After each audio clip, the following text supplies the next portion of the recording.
I transferred $250,000 directly to MIT's bursar office, changed my will to exclude my son entirely, and moved to a cabin in Montana where he'll never find me. The look on my son's face when he realized he couldn't touch a single penny of that money, I'll remember it for the rest of my life. But let me start from the beginning, because the beginning explains everything. My name is Robert Morrison. I'm 68 years old, and until 6 months ago, I lived in the same house in Denver where I raised my family. I was a high school physics teacher for 42 years. Not a glamorous job, not a wealthy profession, but I loved every minute of it. Well, almost every minute. There were definitely some rough days. My wife Elizabeth died 9 years ago. Cancer. It happened fast. Too fast. One day she was complaining about being tired, and 6 months later she was gone. We'd been married for 37 years. Some mornings I still wake up and reach for her side of the bed before I remember. We had one son, Michael. He's 46 now, works in corporate finance for some tech company. Makes more money in a year than I made in 10. He was always ambitious, always driven. Elizabeth used to worry he worked too hard, but I was proud of him. Past tense. I'll explain why. Michael got married young, right out of college. That marriage lasted about 5 minutes. No kids, thank God, because the divorce was nasty. Then he met Vanessa at some corporate retreat about 8 years ago. She was recently divorced, had a son from her first marriage, kid named Josh. He was about 13 at the time. I'll be honest, I had reservations about Vanessa from the start. There was something in the way she looked at Michael's watch, his car, his paycheck. But Elizabeth, God rest her soul, she told me to give Vanessa a chance. So I did. For Elizabeth, they got married 6 months after they started dating. Quick. Too quick, in my opinion. But Michael was in love, or whatever passes for love when you're pushing 40 and lonely. But this story isn't really about Michael and Vanessa. It's about Tyler. Tyler is Michael's son from his second marriage. Well, not second marriage. Third, actually. Because there was a brief thing in between that we don't talk about. Tyler's mother, Jennifer, she was a good woman. Sweet, kind, worked as a pediatric nurse. They had Tyler when Michael was 28. That marriage lasted 6 years. Jennifer tried. She really did. But Michael was never home. Always at the office. Always chasing the next promotion, the next bonus. Jennifer finally had enough and filed for divorce when Tyler was 4. She got primary custody. Michael got visitation every other weekend and holidays. And that's where I came in. You see, Jennifer worked long shifts at the hospital. 12, sometimes 16 hours. Her parents lived in Florida, couldn't help much, so she asked if I could watch Tyler on the days between Michael's visits. Of course, I said yes. Tyler was my grandson, my only grandchild. At first, it was just Tuesdays and Thursdays after school. I'd pick him up from kindergarten, we'd go to the park, I'd make him dinner, help with whatever homework a 5-year-old has. Then Jennifer's schedule changed, and it became Mondays, Wednesdays, and Fridays too. Then weekends, when Michael was too busy for his visitation. By the time Tyler was 7, he was spending more time at my house than anywhere else. And you know what? I loved it. Every single second. Tyler was this bright, curious kid who asked a million questions about everything. Why is the sky blue? How do airplanes fly? What makes thunder? I'm a physics teacher, so these were my favorite kinds of questions. We'd spend hours doing little experiments in my garage, building model rockets, making circuits with batteries and light bulbs, constructing bridges out of popsicle sticks. When Tyler was 8, he told me he wanted to be an engineer when he grew up. Just like Grandpa, he said. I told him I wasn't an engineer, I was a teacher. He looked at me very seriously and said, "But you teach me how things work, so you're basically an engineer." I started crying right there in the garage. Happy tears. Elizabeth would have loved to see it. Around that time, I made a decision. Tyler was going to college. Not community college, not state school, but a real top-tier university where his brilliant mind would be challenged and nurtured.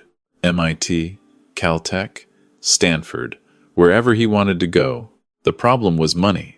Jennifer made decent money as a nurse, but not enough to save for an elite university. Michael made plenty of money, But most of it went to Vanessa's shopping habits and Josh's endless string of problems. So I started a college fund, just for Tyler. I opened a 529 account the week after his 8th birthday.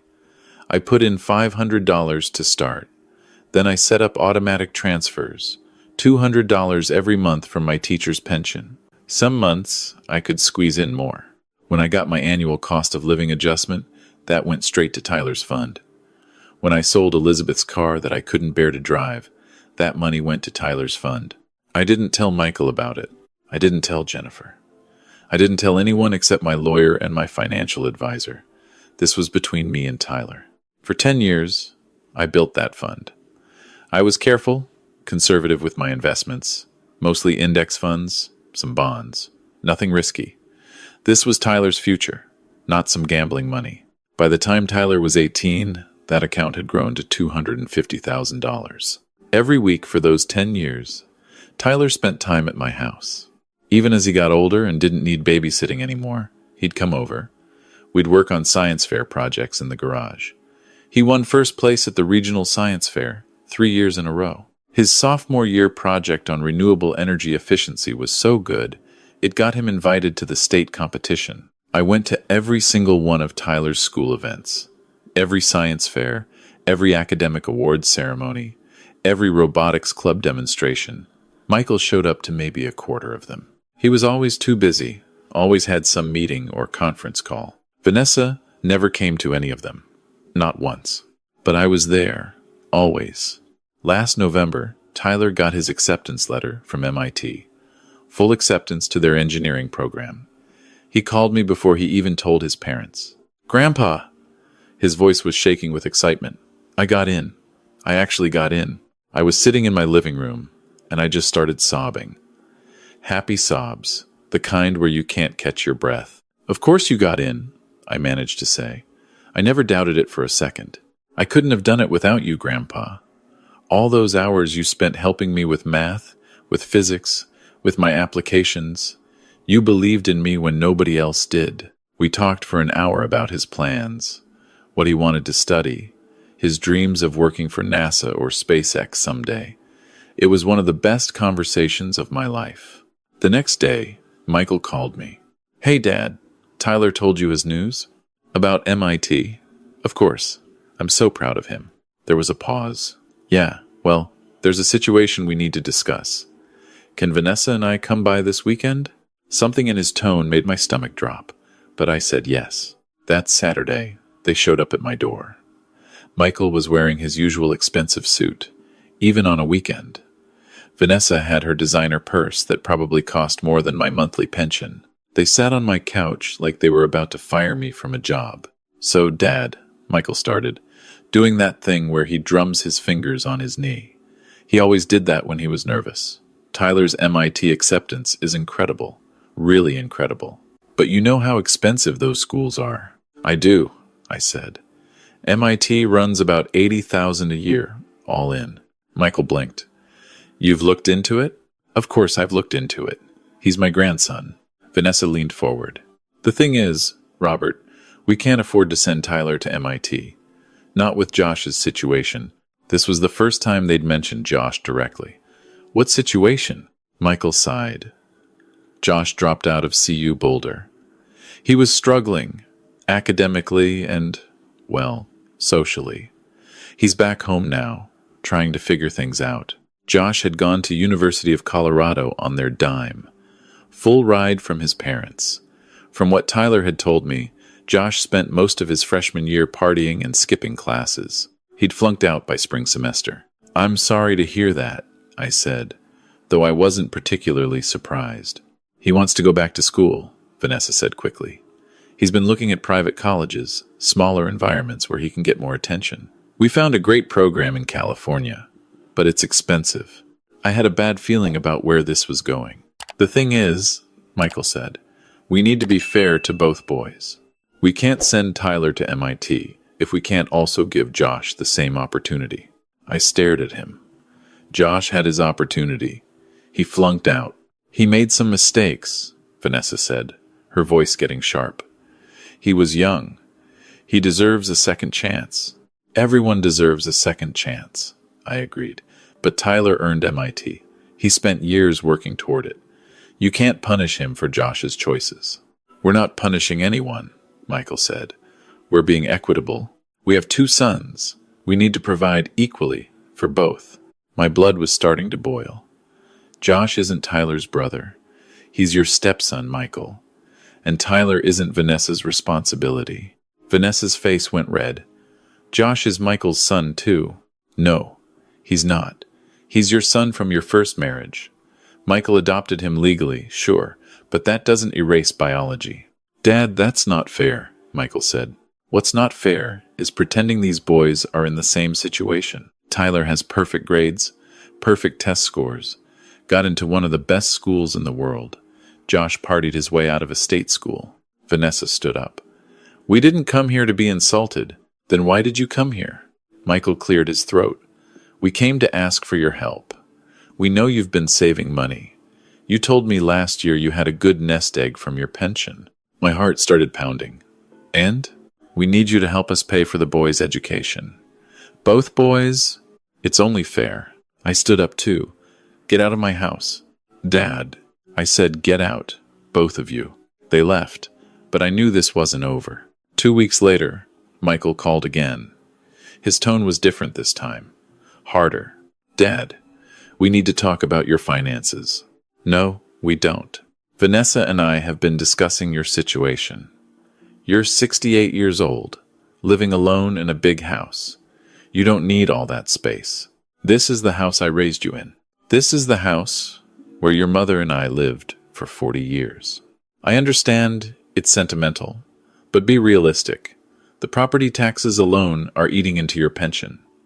You should sell, downsize to a condo or assisted living facility. You'd have so much more money freed up. Money you think should go to Josh. Money that should go to your grandsons. Both of them. Tyler isn't asking me for money because Tyler doesn't know you have it.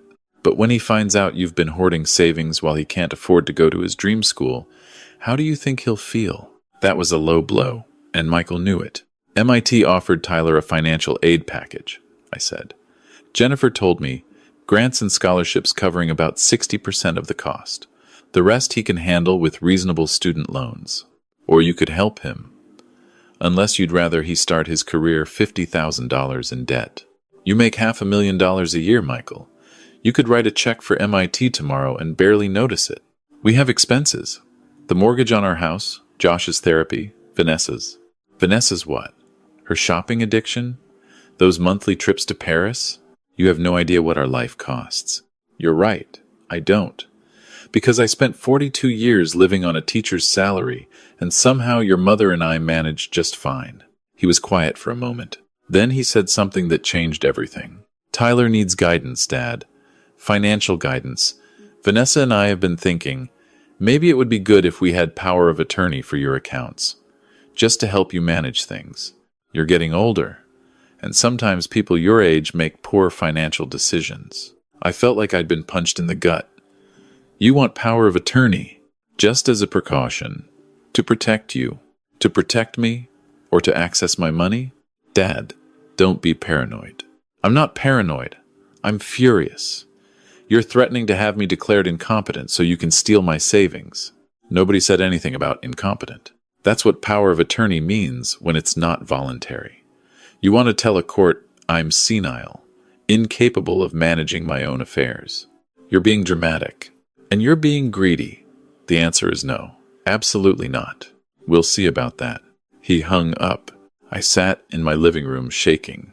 Was this really happening? Was my own son threatening to have me declared mentally unfit? I called my lawyer the next morning. His name is Frank Castellano, been my lawyer for 20 years. He handled Elizabeth's estate when she died. Frank, I need to know my rights. If my son tries to get power of attorney against my will, what can happen? Frank was quiet for a long moment. Robert, has Michael threatened to do this? I told him everything. The demand for money. The suggestion I sell my house. The power of attorney comment. Okay, Frank said when I finished. First thing, you're not incompetent. You're sharp as a tack. But the process can still be initiated if they find a doctor willing to say you're declining mentally. It's happened before to people your age. How do I protect myself? A few ways. First, we update your power of attorney documents to explicitly name someone other than Michael. Someone you trust completely. Second, we make sure your will is ironclad. Third, and this is important, we create a clear paper trail showing you're of sound mind. Medical evaluations, cognitive tests, the works, and Tyler's college fund, that 529 account is in your name. Correct? Tyler is the beneficiary? Correct. Then legally, Michael can't touch it. Even if he somehow got power of attorney over your finances, education accounts have different rules. The money can only be used for Tyler's qualified education expenses. What if I wanted to transfer the money directly to MIT instead? Frank paused. You could do that. It's called a qualified distribution. You'd pay MIT directly for Tyler's tuition, room, board. That way, the money never touches your bank account where Michael could see it, and it definitely never touches Tyler's account where Michael might try to claim it. An idea was forming. Could I do that without telling Michael? The 529 is your account. You can make distributions however you want. You'd have to coordinate with MIT's financial aid office and Tyler. But legally, you don't need to inform Michael of anything. Do it, I said. Set it up. Over the next month, I took Frank's advice on everything. I had a full cognitive evaluation done by an independent psychologist. Scored in the 95th percentile for my age group. I had my regular doctor write a letter confirming I was in good health, mentally and physically. I updated my power of attorney documents naming my brother Charles, who lives in Arizona. And I started to formulate a plan. The problem was Tyler.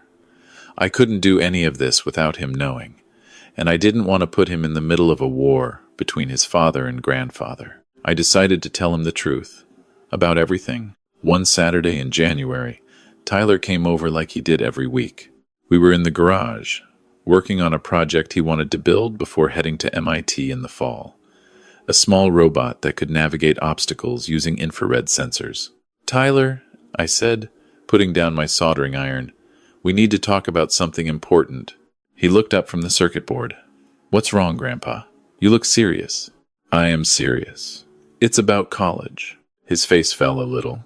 Did something happen with MIT? No, nothing like that. MIT is still happening, if you want it. But I need to tell you something I've kept secret for 10 years. I told him about the college fund. All of it. How I started saving the week after his 8th birthday. How I'd put away money every single month for a decade. How it had grown to $250,000. Tyler's eyes got wider and wider as I talked. When I finished, he just stared at me. You've been saving for me for 10 years, he said softly. $250,000. Give or take. The market fluctuates. Grandpa, his voice cracked. I don't know what to say. You don't have to say anything. This is what grandparents do. We invest in our grandchildren's futures. Then I told him about Michael and Vanessa, about their demand that the money be split with Josh, about the threat of power of attorney. Tyler's expression changed from grateful to furious. Dad wants you to give half your savings to Josh? After he flunked out? Your father thinks it's only fair. Fair? I've worked my ass off for 12 years to get into MIT. Josh couldn't even handle CU Boulder. How is it fair to punish me for his failure? I agree with you. Which is why I'm not giving them a penny. Good. Don't. That's your money. You earned it. You can do whatever you want with it. Actually, I want to give it to you. Or rather, to MIT for you. I explained Frank's plan. Transfer the money directly to MIT's bursar office. Pay for all 4 years up front, or as much as the fund would cover after the financial aid. That way Michael couldn't access it, couldn't argue about it, couldn't try to redirect it to Josh. The problem, I said, is that once I do this, your father is going to know. He'll find out somehow, and he's going to be angry. Let him be angry, Tyler said. He's never been there for me anyway. You have. You're the one who came to my robotics competitions. You're the one who helped me with my college applications. You're the one who believed in me. Your father loves you, Tyler. He's just selfish. I know. I've known for years. Tyler stood up and hugged me. Do it, Grandpa. Send the money to MIT. I'll handle Dad. But I knew Tyler shouldn't have to handle his father. This was my fight. In February, Michael and Vanessa came to my house again. This time they brought Josh with them. Josh was 21 now, tall and soft around the middle, wearing a wrinkled t-shirt and jeans. He'd been living at home since dropping out of CU, supposedly finding himself. They sat in my living room, Josh looking uncomfortable, Vanessa and Michael looking determined. Dad, Michael started, we've come to a decision. We think it's time for you to consider moving to Sunrise Senior Living. It's a beautiful facility, and they have graduated care, so as you get older, I'm 68 and in perfect health. For now. But in a few years, you might need help. It's better to plan ahead. And what would I do with this house? Sell it, obviously. The market's strong right now. You could easily get $600,000, maybe more. And that money would go where? Vanessa jumped in.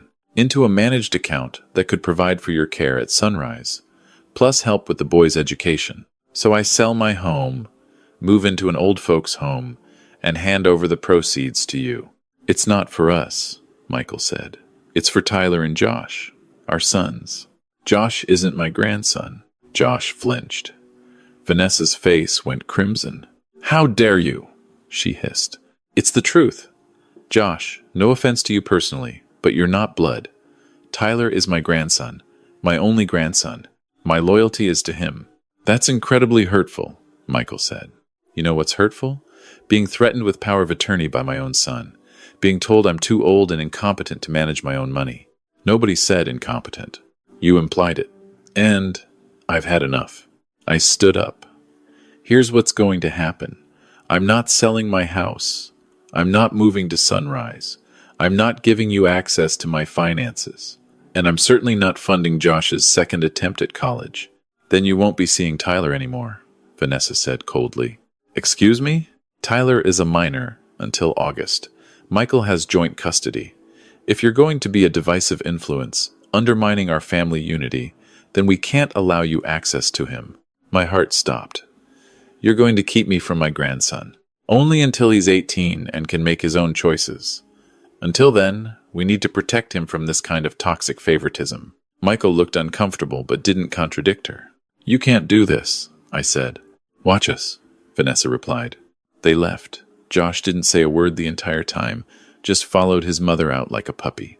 I called Tyler that night. It went straight to voicemail. I tried texting. No response. I drove to Jennifer's house. She answered the door looking stressed. Robert, I'm sorry, Michael called. He said there was some kind of conflict about money, and until it's resolved, he doesn't want Tyler seeing you unsupervised. Unsupervised? I've been watching Tyler since he was 4 years old. I know, but legally, Michael has a say. If I let you see Tyler against his wishes, he could file for primary custody, claim I'm not respecting his parental rights. So, you're going along with this. I'm protecting my son from being in the middle of a custody battle. She looked miserable. I'm sorry, Robert, I really am. Once Tyler's 18, he can do what he wants. It's only a few more months. 7 months. I had to wait 7 months to see my grandson. I went home and called Frank. They're blocking me from Tyler, I told him. Michael's using custody rights to keep me away. That's legal, unfortunately. As a grandparent, you don't have automatic visitation rights. So what do? You wait. Tyler turns 18 in August. The second that happens, he's an adult, and Michael can't control who he sees. And in the meantime, you protect your assets. Because I guarantee Michael isn't done trying. Frank was right. 2 weeks later, I got a certified letter from an attorney. Not Michael's personal lawyer, but some high-powered firm in downtown Denver. The letter informed me that Michael Morrison and Vanessa Morrison were concerned about the welfare and cognitive capacity of Robert Morrison. They were requesting a formal evaluation to determine if I was capable of managing my own affairs. They'd found a doctor willing to say I might have early-stage dementia. I showed the letter to Frank. He read it and swore. This is aggressive. They're really going for it. Can they win? Not if we fight back. We have your recent cognitive evaluation showing you're perfectly fine. But this is going to get ugly, Robert. Court battles, lawyers, maybe even a public hearing. Are you prepared for that? I thought about Tyler, about not seeing him for 7 months, about Michael trying to steal my savings to fund his stepson's second chance, about being threatened and manipulated and treated like I was senile. I'm prepared, I said, but I'm also done playing defense. It's time to go on offense. What are you thinking? I want to transfer Tyler's college fund to MIT immediately. Today, if possible. I want to change my will to exclude Michael entirely. And I want to make it very clear that I am of sound mind and know exactly what I'm doing. Frank smiled. Now you're talking. Let's do it. The next day, I had a video call with MIT's financial aid office. I explained the situation, that I wanted to make a direct payment from my 529 account to cover Tyler's expenses. The financial aid officer was incredibly helpful. We can definitely accept a qualified distribution. For the amount you're describing, it would cover Tyler's tuition, room, and board for approximately 3.5 years. Combined with his scholarship and grants, he'd graduate debt-free. Perfect. How do we make this happen? I'll need Tyler to sign some forms authorizing us to discuss his account with you. Can you have him contact me? I can't at the moment. His father and I are having a disagreement. The officer paused. Is Tyler aware of this fund? Yes. I told him about it in January. And he wants to accept it?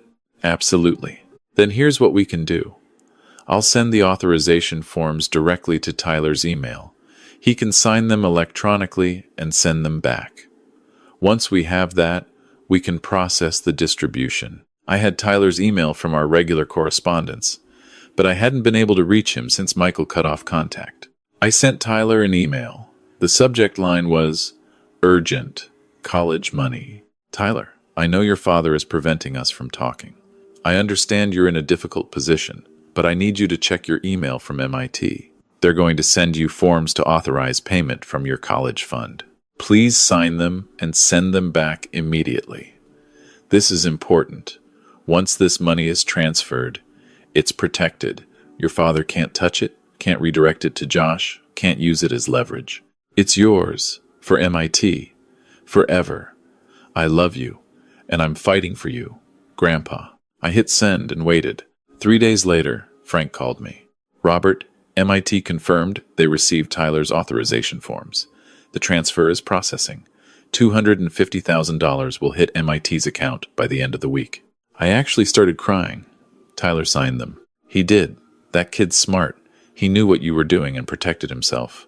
Have you heard anything from Michael's lawyers? Oh yeah.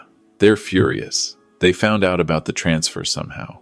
They're threatening to sue you for misappropriation of family funds. Can they do that? Nope. The 529 account was in your name, Tyler was always the beneficiary, and you made a qualified distribution for educational purposes. It's textbook legal. They don't have a leg to stand on. What about the dementia evaluation? We're countering with your recent cognitive assessment. I've also lined up 3 character witnesses, including your doctor, your financial advisor, and your former principal from the high school where you taught. We're going to bury them in evidence that you're competent. Good. There's one more thing. Do you still want to change your will? I thought about it. Michael was my son, my only child. Elizabeth would be heartbroken to see us like this. But Elizabeth wasn't here, and Michael had chosen Vanessa and Josh over his own father and his own son. Change it, I said. Everything goes to Tyler. Michael gets nothing. Frank was quiet. You're sure? This is pretty final. I'm sure. We drafted a new will. Everything I owned, the house, my pension, my life insurance, my savings, all of it would go to Tyler when I died. Michael was explicitly excluded. I signed it on a Wednesday afternoon in Frank's office. He had 2 witnesses present, both of whom attested that I was of sound mind and not under duress. It's done, Frank said. Michael is out. I felt lighter than I had in months. The court hearing about my cognitive capacity was scheduled for April. Michael's lawyers presented their case, a doctor who'd never examined me, claiming I exhibited signs consistent with early cognitive decline. Frank destroyed them. He presented my recent evaluation, my doctor's testimony, my former principal who talked about how I'd successfully managed the school's physics department budget for years. He presented bank statements showing careful, consistent financial management. He even had Tyler's robotics coach testify that I'd been helping Tyler with complex engineering problems just months ago. The judge took about 5 minutes to rule. Mr. Morrison clearly demonstrates full cognitive capacity. This petition is denied. Furthermore, I'm troubled by what appears to be a financially motivated attempt to gain control of Mr. Morrison's assets. Petitioners are ordered to pay all court costs and attorney fees. Michael's face went white. The court costs and fees totaled nearly $40,000. Vanessa stormed out. Michael followed her. Josh trailed behind them, looking miserable. I went home and poured myself a whiskey, the first drink I'd had since Elizabeth's funeral. In June, 2 months before Tyler's 18th birthday, I made another decision. I was done with Denver.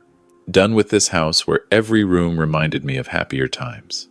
Done with the possibility of running into Michael and Vanessa at the grocery store. I put the house on the market. It sold in 3 days for $620,000. I paid off the tiny remainder of my mortgage and netted almost $600,000. I didn't tell Michael. I didn't tell anyone except Frank and my brother Charles. I started looking for a new place to live, somewhere far from Denver, somewhere Michael would never think to look. I found a cabin in northwestern Montana, about 40 miles from the Canadian border. Small town called Eureka, population about 1,000 people. The cabin was on 20 acres of forest, had a workshop in the basement, and cost me $180,000 cash. I bought it sight unseen. In July, I packed everything I cared about into a moving truck. Elizabeth's photo albums, my tools, my books, Tyler's science fair trophies that I'd saved over the years. Everything else I sold or donated. On August 1st, Tyler turned 18. I sent him an email at midnight. Tyler, you're an adult now. Your father can't control who you talk to anymore. If you want to see me, I'm here. But I should tell you, I'm not in Denver anymore. I sold the house and moved away. I'll explain everything when we talk. I love you. I'm proud of you. And your MIT tuition is paid for the next 3.5 years. Congratulations on your freedom, Grandpa. He called me at 6 a.m. Grandpa? Where are you? Montana. Little town called Eureka. Montana? What are you doing in Montana? Starting over. Your father made it very clear I wasn't welcome in his life, so I left. Grandpa, I'm so sorry. I wanted to call you, to see you, but Dad threatened to cut off my college fund if I contacted you. It's okay, Tyler. I understand. It's not okay. He used me as a weapon against you, and I used you as a reason to fight back. We're both guilty of putting you in the middle. You didn't put me anywhere. You protected me. You made sure I could go to MIT no matter what Dad did. We talked for 2 hours. I told him about the court case, about changing my will, about selling the house. He told me about his last 7 months, how Vanessa had confiscated his phone whenever he was home, how Michael barely spoke to him, how he'd spent most of his time at his mom's house feeling guilty. I'm coming to see you, Tyler said. Before MIT starts, I need to see you. You don't have to. I want to. Can I drive up next week? Of course. I'd love that. Tyler arrived on August 10th, driving his beat-up Honda Civic that I'd helped him buy when he turned 16. He pulled up to the cabin and just stared. Grandpa, this place is incredible. We spent 4 days together. We hiked in the mountains. We fished in the stream that ran through my property. We worked in my workshop building a new project, a solar-powered weather station. On his last night, we sat on the porch, watching the stars. You can actually see the Milky Way in Montana, something impossible in Denver. Grandpa, Tyler said, I need to tell you something. What's that? I'm not going back to Dad's house. I'm going straight to MIT from here, and I'm not coming home for Thanksgiving or Christmas. Tyler, he's your father. He cut me off from you for 7 months. He tried to steal my college fund for Josh. He used me as a pawn in his greed. I'm done. You might feel differently after some time passes. I won't. And honestly, I don't think you should feel guilty about how this ended. Dad made his choices. He chose Vanessa over you. He chose money over family. That's on him. We sat in silence for a while. What did you leave them? Tyler asked. You said something about a safety deposit box in your email to MIT. I smiled. I left them a copy of my new will in the safety deposit box at my old bank, the one they knew about.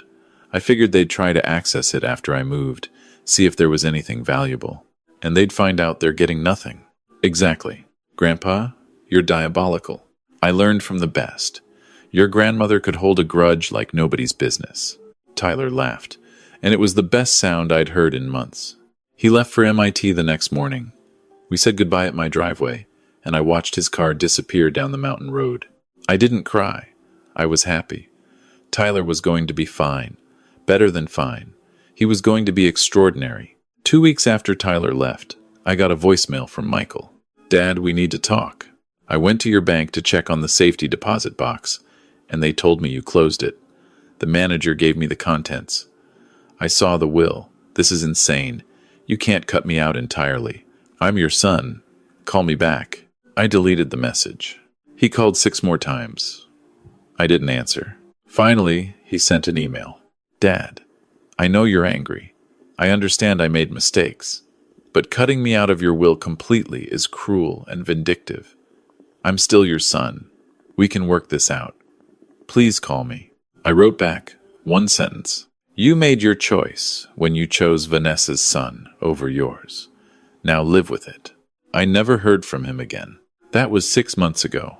I'm settled in Montana now.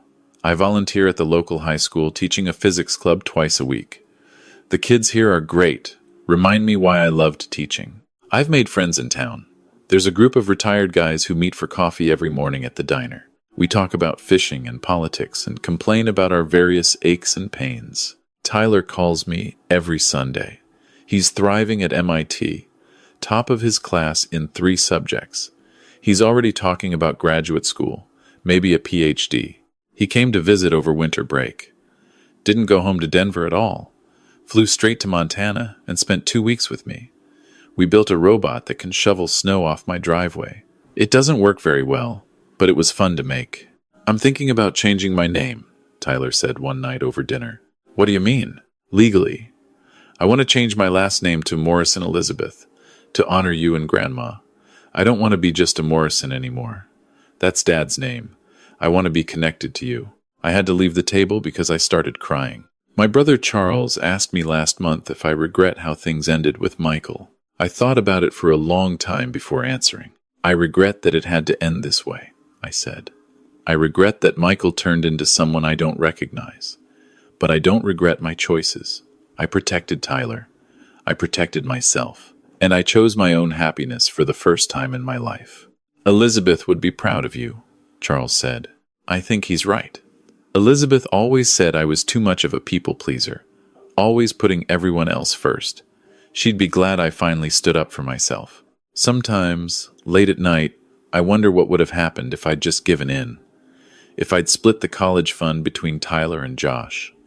If I'd sold my house and moved to Sunrise Senior Living. If I'd let Michael control my money, Tyler would have gone to a state school instead of MIT.